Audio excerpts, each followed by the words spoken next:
بالله من الشيطان الرجيم. بسم الله الرحمن الرحيم.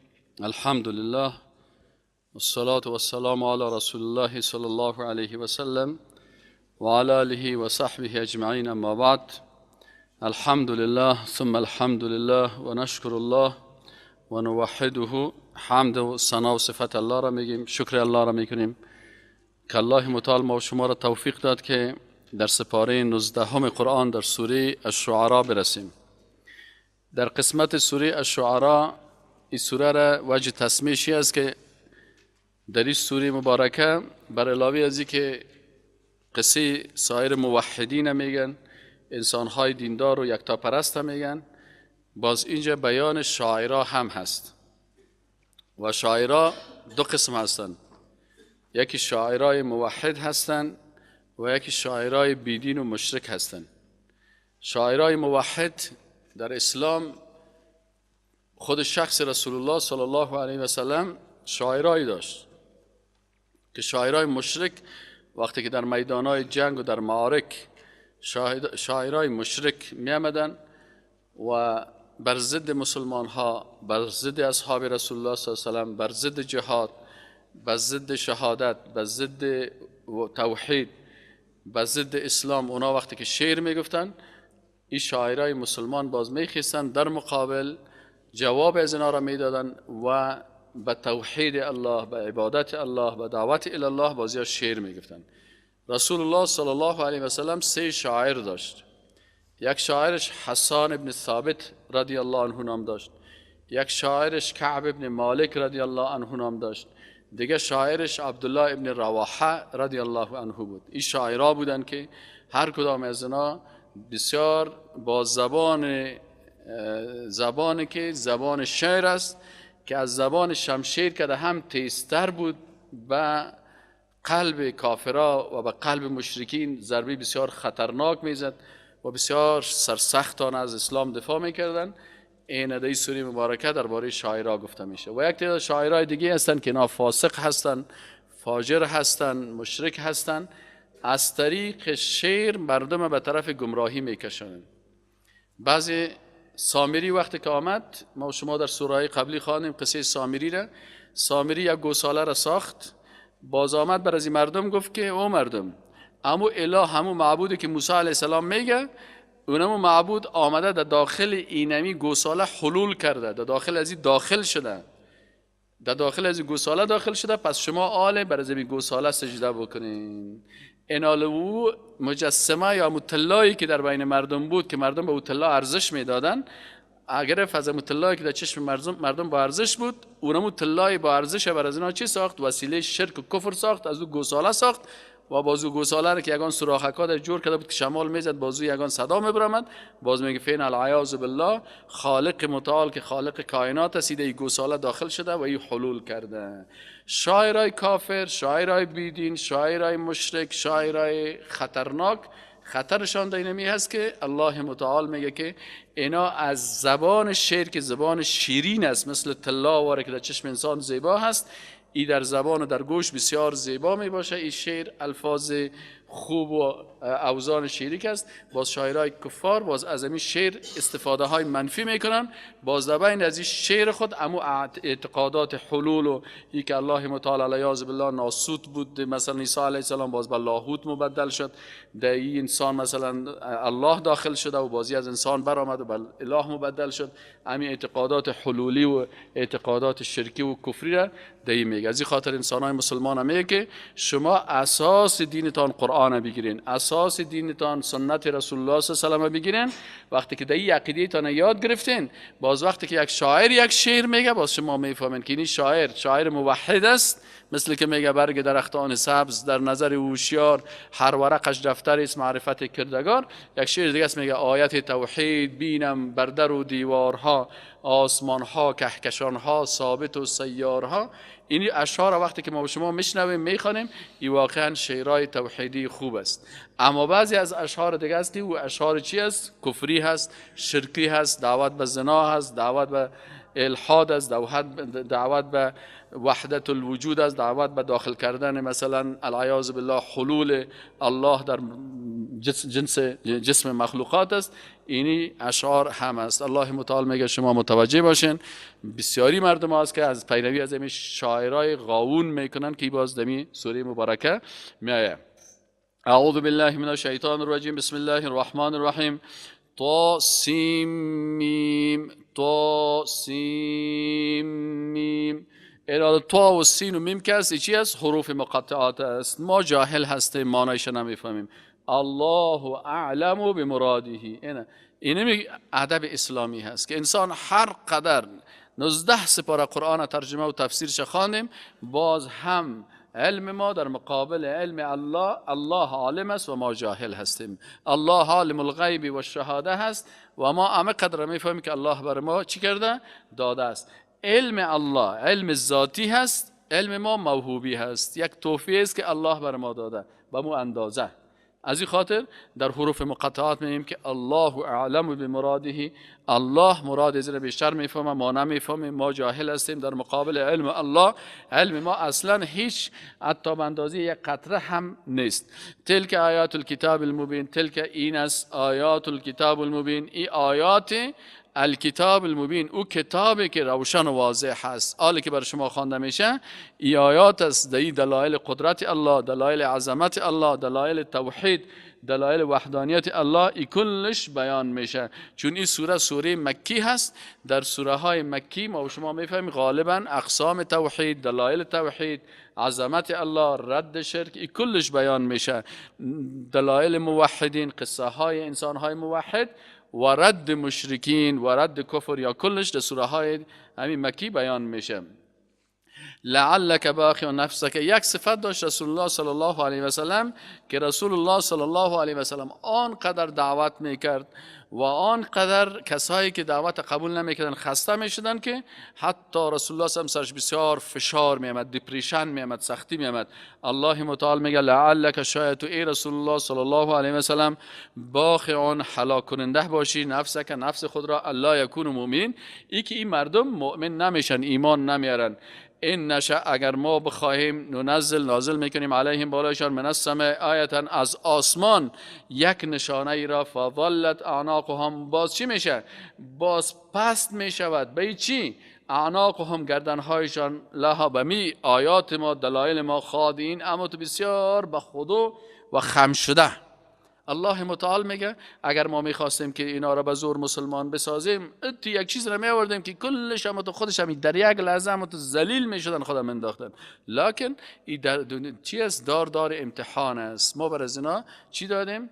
اختیار دادیم، اراده دادیم، فرصت دادیم. از این خاطر این رسول الله هم اگر اینا دین قبول نمیکنن، شریعت قبول نمیکنن، تسلیم نمیشن، تو هیچ وقت سرتیق فشار نبر که خدا به هلاکت برتیم.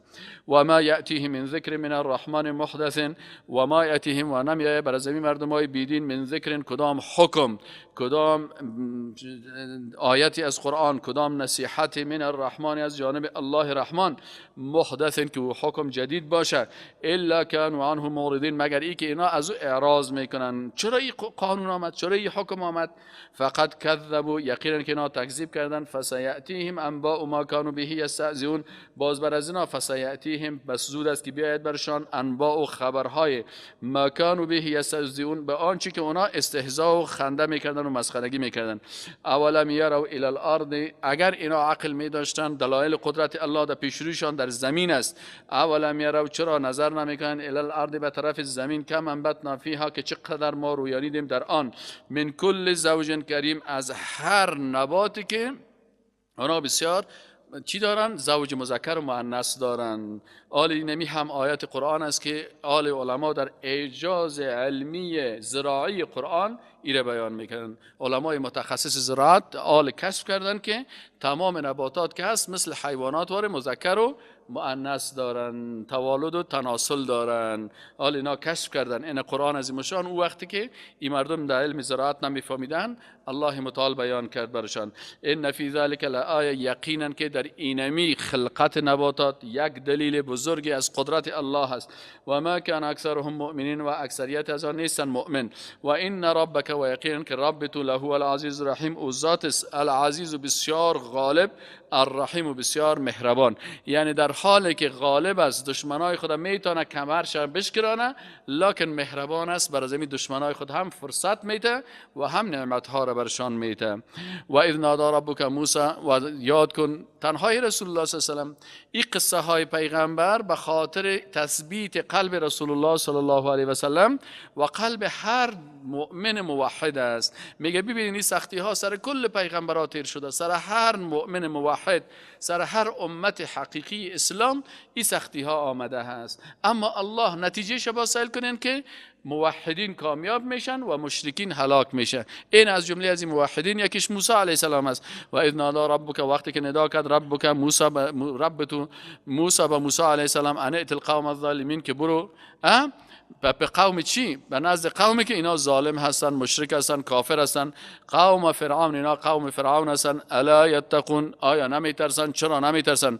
قال، گفت موسی علیه السلام رب ای پروردگار من، انی اخاف، ما میترسم ان یکذبون، ای که اونا مرا تکذیب بکنن، و یضیق صدری، و دل ما بسیار تنگ میشه، ولا ینطلق لسانی، و زبانم هم آموتو صحبت بسیار فصیح و چی کرده نمیتونم. فارسل الی هارون، تو ای پروردگارا بفرست هارون علیه السلام هم، ولهم علی ذنب، چیز اونا بالای ما یک خطا، یک وقتی از پیش ما یک اشتباه شده بود که وقتی که اونمو فرعونی میخواست کنمو یک نفر که از بنی اسرائیل بود او را بزنه، سر از او ظلم میکرد، موسی علیه السلام کمی رفت، وقتی که یک سیلی زد این اجلش آمده بود، خب تقدیر الهی است، همین نفر فوت کرد.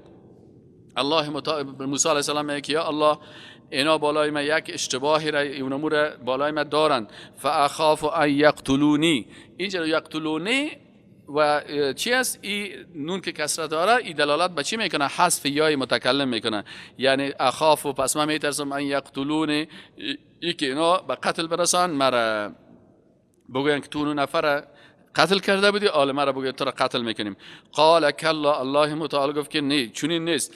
فذهبوا بآیاتنا، اردویتان برین با دلائل، با معجزاتی که ما بر شما میتیم، انا معکم، الله متعال میگه که ما با عظمت و قدرت خود به امرای شما هستیم، مستمعون، که تمام سخنهای از اونا را میشنویم. فاتیا فرعون، پس بروین به نزد فرعون، فقولا، بگوین اردویتان بر از او، انا رسول رب العالمین، که ما فرستاده رب العالمین هستیم. هنرسل معنا بنی اسرائیل، امرای ما بفرست بنی اسرائیل را. قال الم نربک، آل وقتی که موسی علیه السلام پیش فرعون می، فرعون دیگه چی میکنه؟ آل بر موسی علیه السلام دیگه کلانکاری میکنه و منت گذاری میکنه، میگه وقتی که تو آمدی در قصر، آیا من تو رو در قصر پیش خود تربیت نکردم؟ قال، گفت فرعون الم نربک فینا ولیدا، آیا پیش ما تو پرورش نیافتی، تربیت نشدی در بین ما ولیدا، در وقتی که تو ولید یعنی مولود بودی، نه طفل بودی، ولبثت فینا، و باقی ماندی در بین ما، من عمرک، که از عمرت سنین، چندین سال، یعنی چندین سال تو در بین قصر ما بودی. و فعلت فعلتک التي فعلت، و فعل کردی فعلتک، و فعل را که انجام دادی، فعلتک امو فعل را که التي، آن فعل که فعلت او را انجام دادی، و انت من الکافرین، و تو بودی از مردمای ناسپاس. قال موسی علیه السلام برش گفت که درست است، فعلتها، من را انجام دادم، اذن در آن زمانی که و انا من الضالین، از کسایی بودم که راه گم کرده بودم، یعنی او وقت بالای من پیغمبری نامده بود. ففررت منکم، باز من از پیش شما فرار کردم، لما خفتکم، وقتی که من از شما ترسیدم، فوهب لی ربی حکما، آل الله متعال بر من هبه داده، ذات وهاب بر من یک تحفه داده، ربی یک حکم را که او چی است؟ نبوت است. و جعلنی من المرسلین، و مرا گردانیده است از جمله پیغمبران.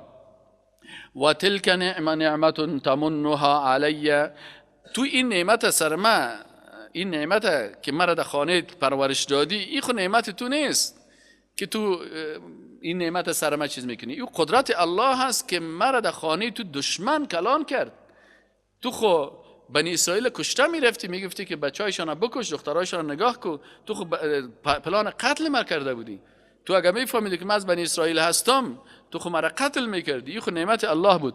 و تلک نعمت، و این نعمت است که تمنها علی، که تو منت گذاری میکنی بالای من، ان عبدت بنی اسرائیل، در حالی که خودت عبد و بنده و غلام ساخته بودی گیر بنی اسرائیل، اولاد یعقوب علیه السلام را. قال فرعون و ما رب العالمین، آل فرعون امروز جر بحث میکنه. این میگه دعوتگرا فکرتان باشه که اونا وقتی که باز شخصی سرت حمله را شروع میکنه، باز آل از شخصی که خلاص شد منتگذاری میکنه که ما این کارا کردیم اون کارا کردیم، دوام که جوابش گفتی باز میاد که تو جرا بحث میکنه در مورد توحید. فرعون گفت که و ما رب العالمین، رب العالمین کی است؟ در حالی که فرعون میگفت که انا ربکم الاعلی، من ربتان هستم، من خدایتان هستم، من معبودتان هستم.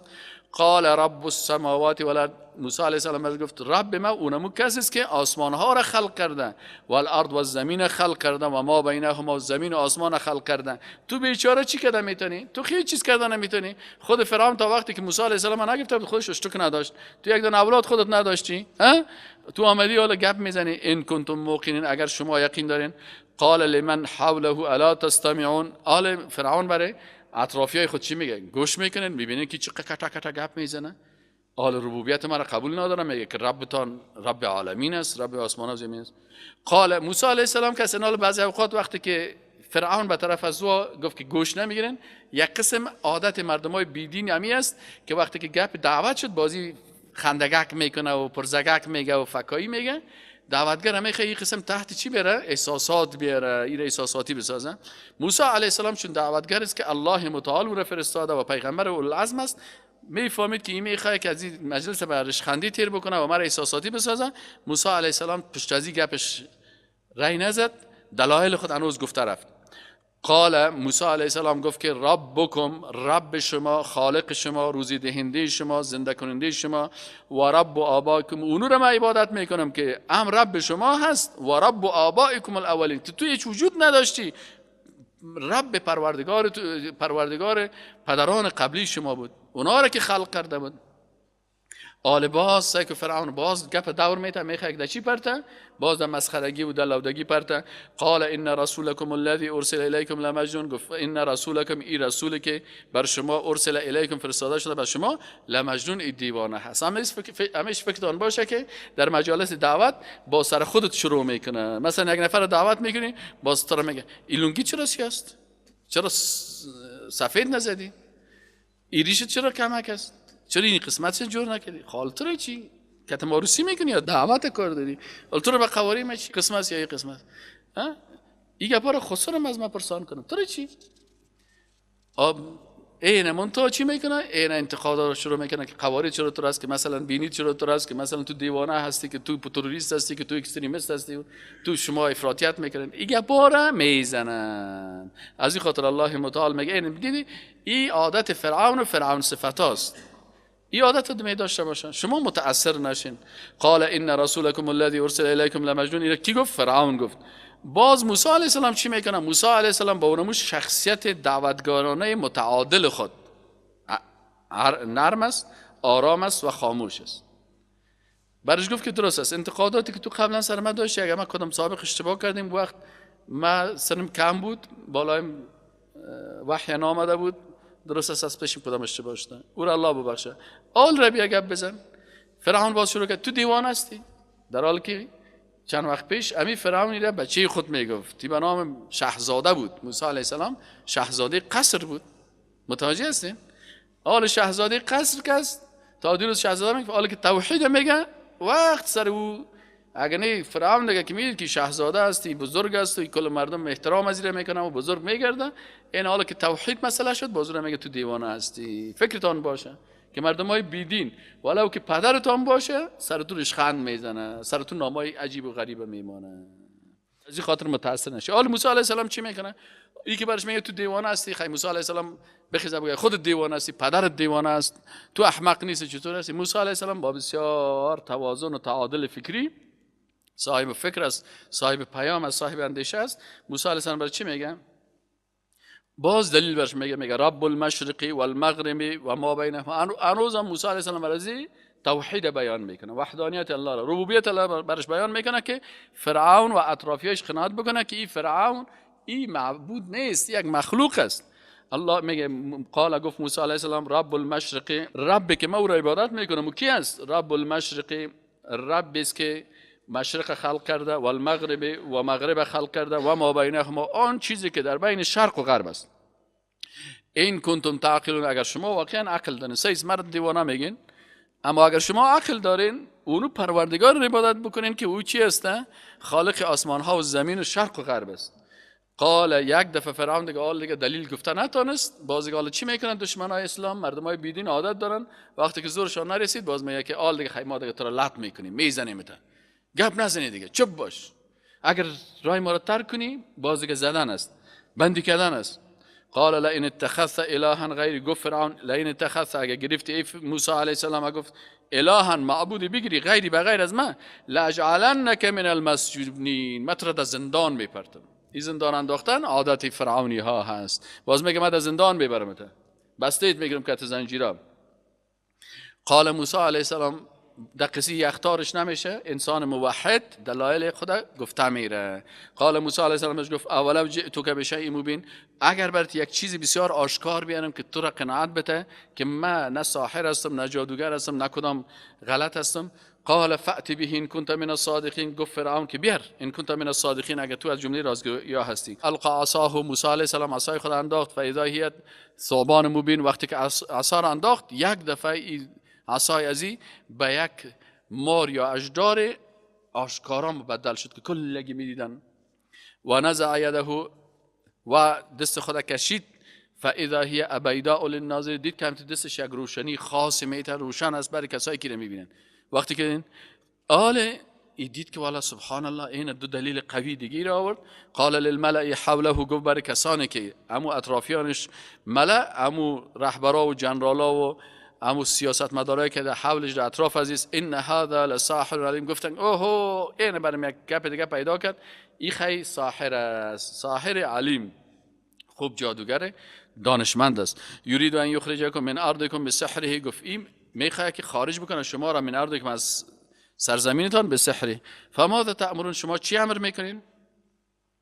قالوا، اونا برش گفتن که ارجه و اخاه، امی مشاورینش برش گفتن که بگذاروره و برادرشه، و ابعث فی المدائن حاشرین، روان بکو در شهرها حاشرین، کسایی که جمع میکنن امود ساحرا را، یأتوک بکل سحار علیم، که بیارن پیش تو تو ساحرای خورده نبیارن که مثلا تنها لیسانس دارن، تو ساحرا را بیارن که خوب همون تو رتبه‌های بلند داشته باشن، سحار باشن دیگه خوب. همون تو یکی ساحر است یکی سحار، یعنی بسیار سحر کننده های قوی را بیار که کتازی چی کنه مقابله بکنه. فجمع السحرة لمیقات، بس جمع کرده شد جادوگرا لمیقات یوم معلوم، بره امو وقت مقدره که میقات یعنی وقت مقرره که یوم معلوم در یک روزه اما تو تعیین شدگی بود. و قیل للناس هل انتم مجتمعون، بر مردم هم گفتن که او مردم این تو یک گپ است، موسی هست که این شاهزاده قصر بود، آل آمده اینی کارا را میکنه و در مقابل ساحره هست، ما در بین از یک مسابقه را میپرتیم که کی زور میشن، شما هم جمع میشین. لعلنا نتبع السحرة ان كانوا هم الغالبین، شاید که ما باز پیروی از ساحرا بکنیم اگر اونا غالب شوه، یعنی همین ساحرا رو که آوردیم اگه شکست بده موسی را، باز ما دیگه پیروی از اینا را بکنیم. فلما جاء السحرة، وقتی که ساحرای کلان آمدن، قالوا لفرعون، بر فرعون گفتن ائن لنا لاجرا، آیا بر ما باز پاداش میتی ان كنا نحن الغالبین، اگر باز ما کامیاب شدیم سر از این وزارت، چوکی، مقام، پارلمان، اینی چیزا را میتی، مال، موترهای لوکس، این گپا دیگه، این خود همیشه این درباری ها بازگه اینمی کارا را میکنن. قال نعم، فرعون برشان گفت بله، و انکم اذن، در اون صورتی که شما سر موسی کامیاب شوین، لمن المقربین، باز شما از جمله کسایی باشن که مقرب دربار ما هستین، هر کدامتان مشاوریت میتم، وزارت میتم، قدرت میتم، صلاحیت میتم. همین ساحرا را گفت.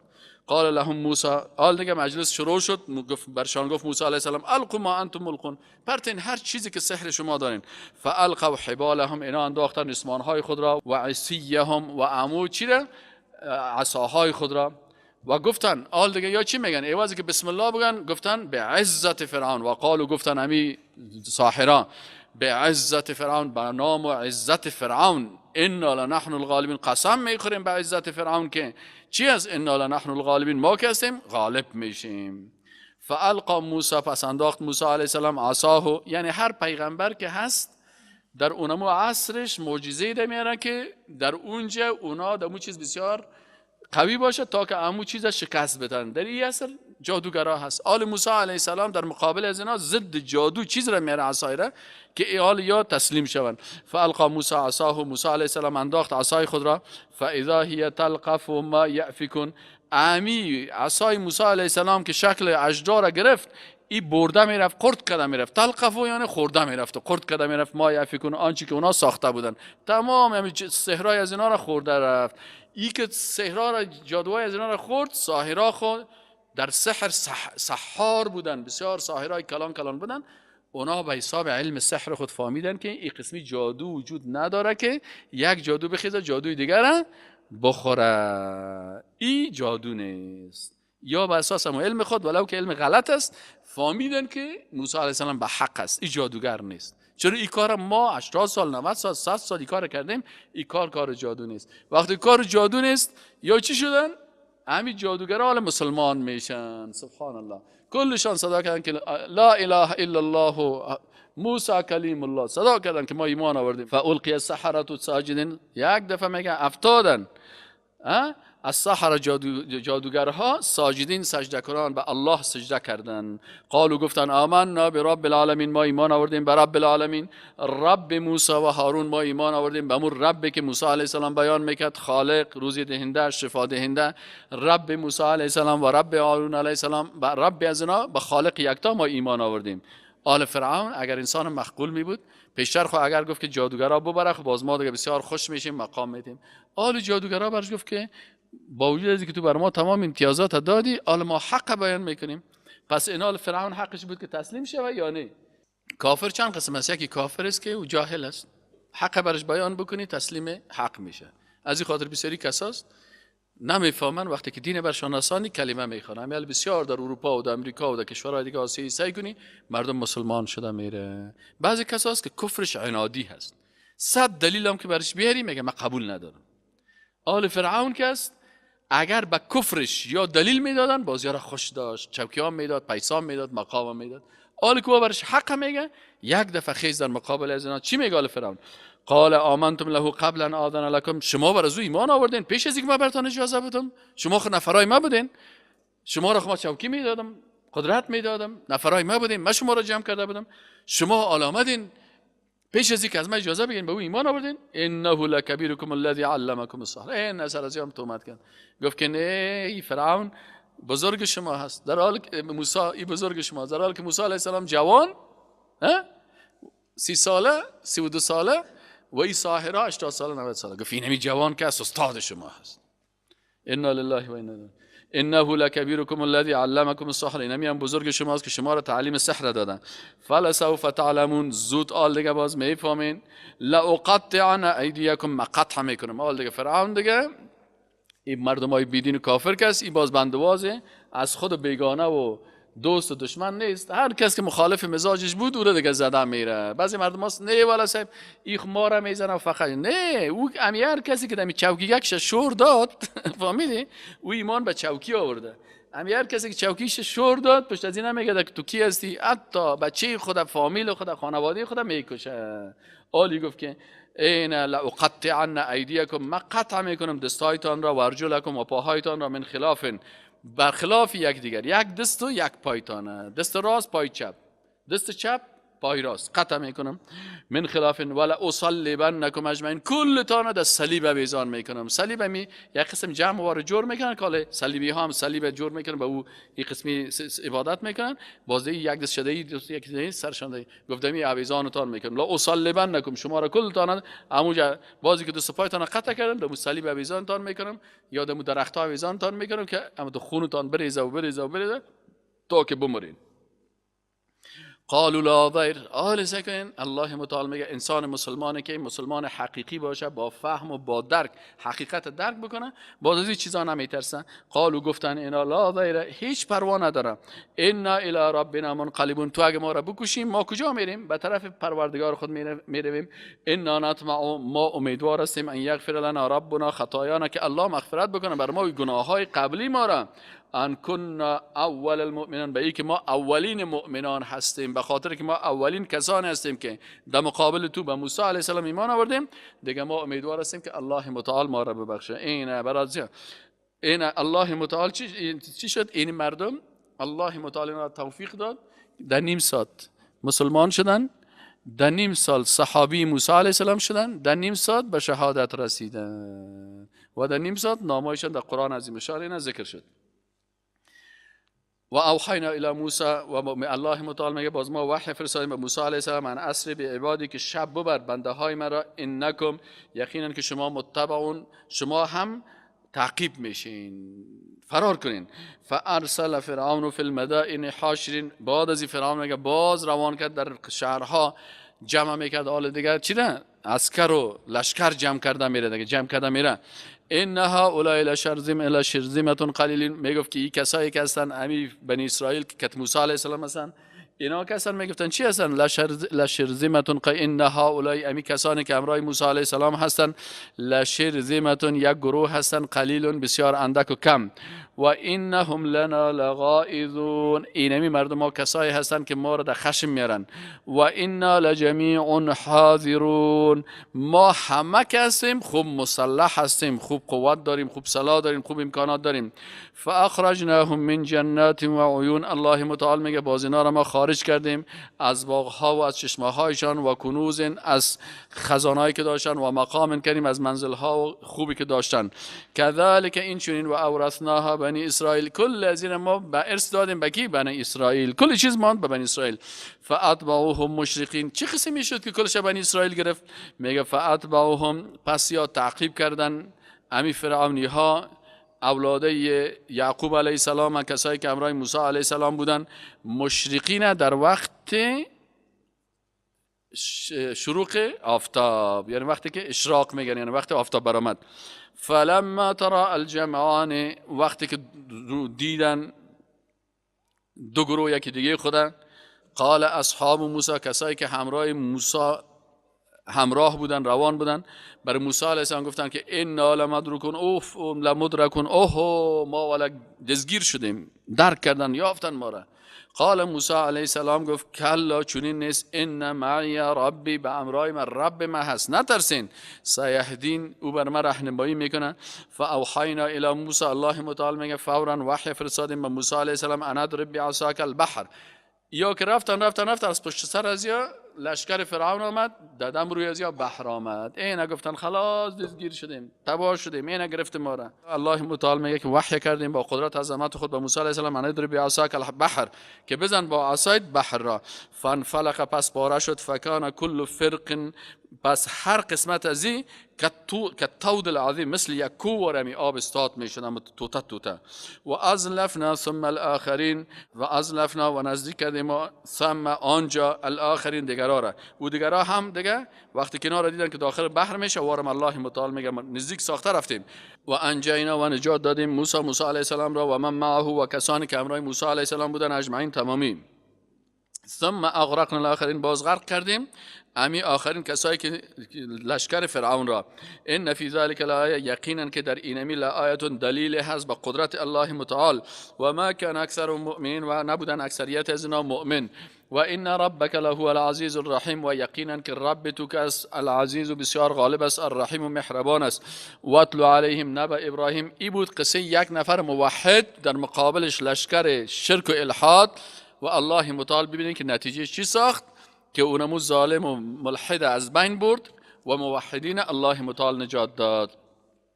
آل از موحد دیگه را بیان میکنن، واتلو علیهم نبأ ابراهیم، تلاوت کن برایشان همو خبر ابراهیم علیه السلام را. اذ قال، وقتی که گفت ابراهیم علیه السلام لابیه، به پدرش، و قومه، و قومش، ما تعبدون، که شما چی را عبادت میکنین؟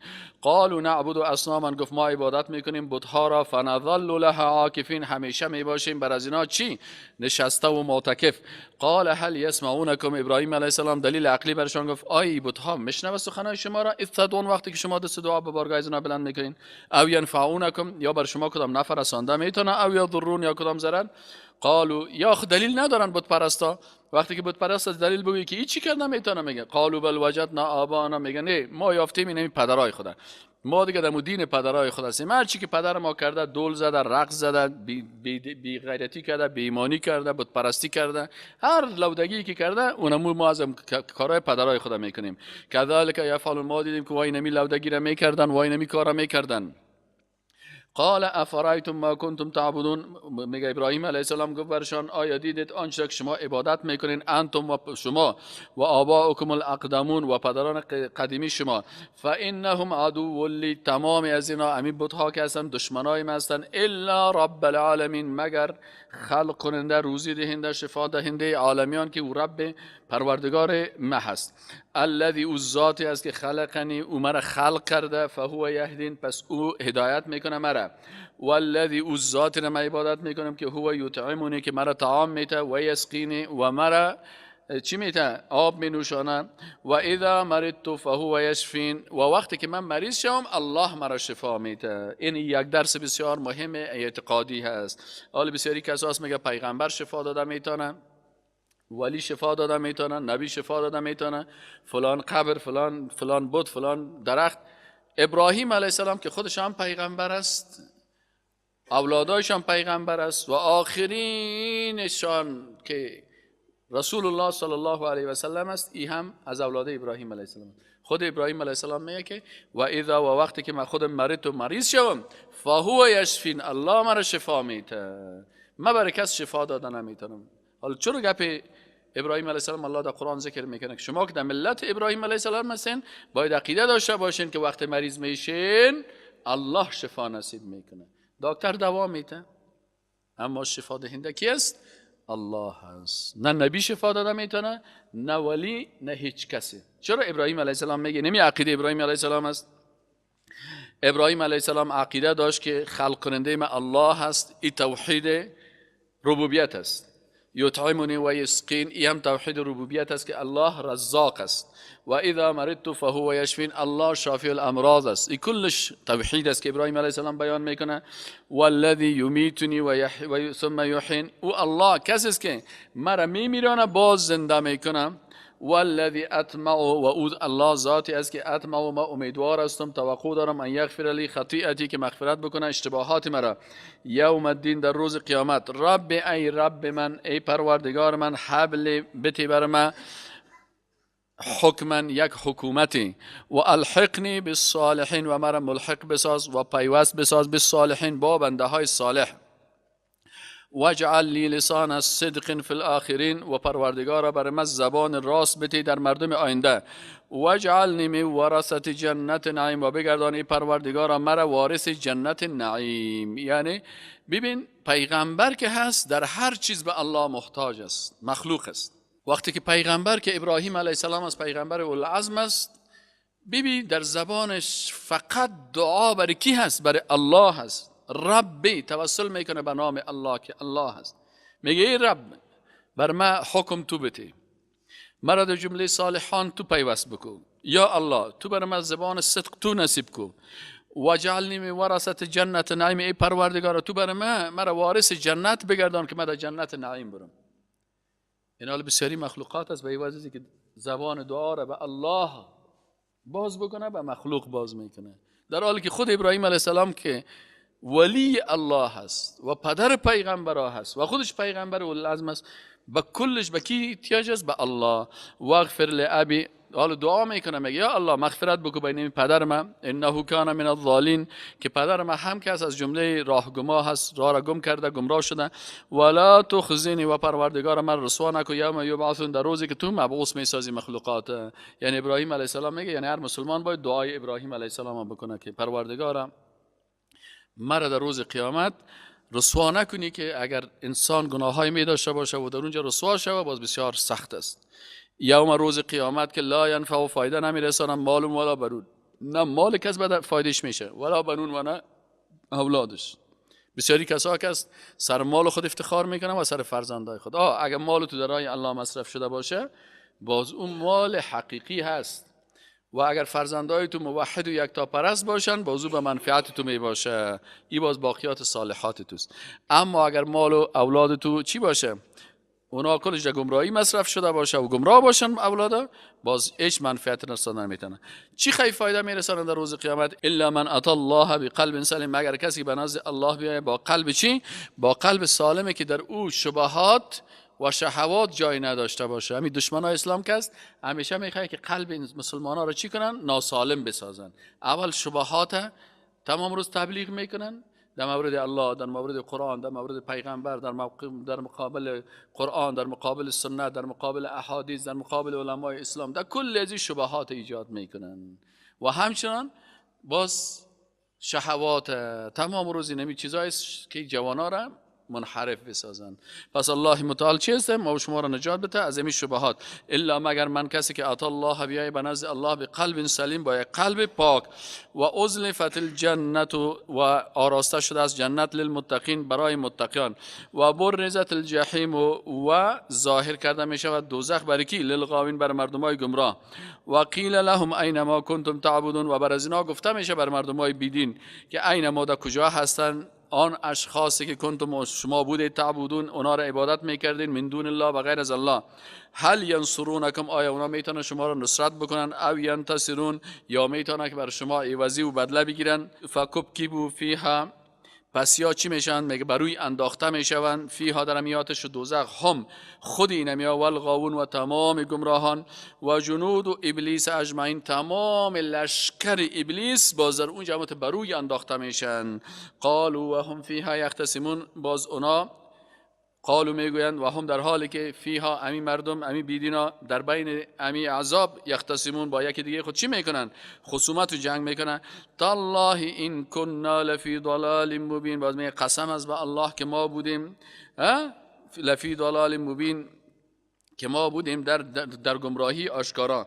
اذ نسویکم برب العالمین عالمی پیروان از این تواغیت چی میکنن؟ با مو کسایی که از او پیروی کردن در گمراهی ها باز میگه والله ما بسیار گمراه بودیم، بسیار بیعقل مردم بودیم که شما را بالعالمین مساوی ساختیم. و ما اضلنا باز میگه ما را گمراه نکرد الا المجرمون مگر اینمی مردمای مجرم. حال رهبریت خدا چی میکنن؟ توهین و تحقیر میکنن، میگه مجرم هستن و اینمیا ما را به گمراهی کشاندن. فما لنا من شافعین باز میگن آل نیست بر ما کدام شفاعت کننده، ولا صدیق حمیم و نیست بر ما کدام دوست حمیم که او چی باشه؟ غمخور ما باشه. فلو ان لنا کرتن باز یاد دیگه چی میکنن؟ آل دیگه اموت لیت میگن که اگر باشه فلو ان لنا پس اگر باشه برای ما کرتن یک کرت دیگه، یک مرتبه دیگه، یک موقع دیگه، یک فرصت دیگه باشه فنکون من المؤمنین باز بسیار ما مؤمنای حقیقی میشیم. الله متعال میگه ان فی ذلک لآیه یقینا که دری یک دلیل است، نشانه از قدرت الله است. و ما کان اکثرهم مؤمنین نبودن اکثریت از اینا مؤمنین. و ان ربک و یقینا که رب تو خالق تو رازق تو شفا دهنده تو زنده کننده تو میراننده تو لهو العزیز الرحیم الله هست، او ذاتی که بسیار غالب است و رحیم و بسیار مهربان.